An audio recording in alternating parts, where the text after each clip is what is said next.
最初嘅設計理念咧係為嬰兒食品做喺第一道防線啦。我哋引入咗我哋嘅 FOSA 智能真空系統之後咧，咁可以保證到奶粉啦唔好受潮啦，隔絕咗啲空氣啦，甚至乎可以阻止一啲細菌嘅滋生啦。最後令到我哋嘅奶粉極大地可以保住對 BB 嘅營養成分啦。喺我哋呢個設計最重要嘅概念有4個啦，一個咧就係便捷性啦。便捷性意思就係解決咗爸爸媽媽喺屋企抱住小朋友好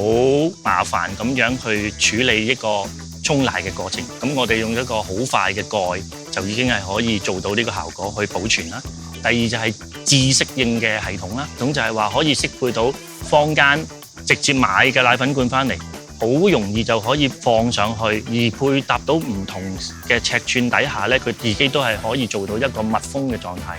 第3個嘅概念咧，就係本身佢一個環保性嘅問題啦。而第4點咧，亦都係其中一個重點之一啦，就係令到奶粉係可以真正保鮮啦，令到小朋友維持佢嘅健康啦，亦都係呢一個自適應真空儲存罐最重要嘅其中一個功能。